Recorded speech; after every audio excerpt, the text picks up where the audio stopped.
The gentleman from California, Mr. Sherman, is now recognized for 5 minutes. Some have argued, and I fear the chairman was making this argument, that somehow if we invest in China and Americans are on their boards, that we will have political influence in Beijing. As former chair of the Asia Subcommittee, I'm here to say that's simply not the case. The Chinese Communist Party is not going to listen to business lobbyists. The Chinese Communist Party does not need PAC contributions in order to run in the next election. Since the beginning of this century, when we granted most favored nation status to China, we were told that if we share our economy with them gratuitously, they will share our values. That is simply not the case. The problem is that we have this enormous trade deficit with China. We have that because we do not have adequate tariffs. We have that because Walmart makes a lot of money importing from China, et cetera. And so every year we ship them $300 to $400 billion.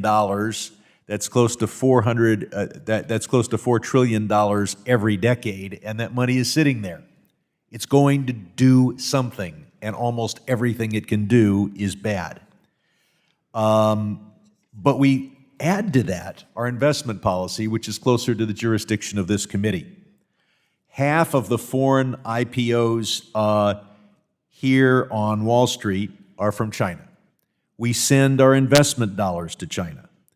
I'm looking to work with others to prohibit American index funds from investing in Chinese companies, because the risks for investing in China should not be handled by paint the numbers index investing, where you just automatically invest in companies.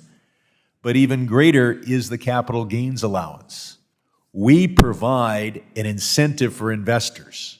We tax investors lower than we tax secretaries and nurses. And we do it because we want to encourage investors to build economies and create jobs by making investments in economies. And we provide that incentive to those who build the Chinese economy and provide jobs in China. So we have this undefendable incentive for investing in China. Now, once the Chinese have this money, almost everything they can do with it, it's said, well, we don't want them to buy American farmland. Well, they can buy farmland in Ethiopia and upset our Africa policy. They can buy farmland in Russia and fund Putin's war. They can buy U.S. treasuries, and numerous articles have been talking about how Chinese ownership over treasuries is a problem. They can buy our companies, they can buy influence in Europe, or they can repatriate the money and spend it on AI technology.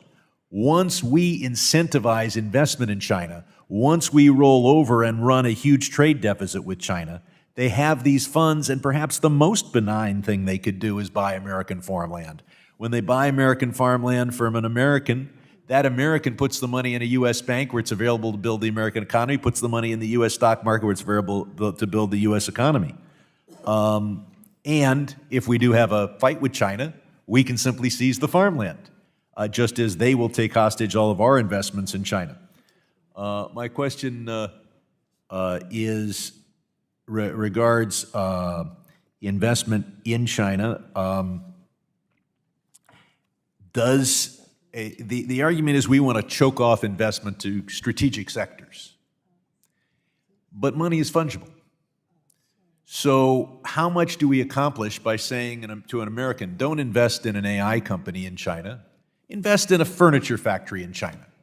And then the Chinese investor, who would otherwise get the best return for investing in the furniture company, invests in AI. If we fund the non-strategic part of investment in China, won't they have all the capital they need to invest in the strategic part? Thank you, Congressman, for the question and your interest on this important issue with regard to outbound investment to China.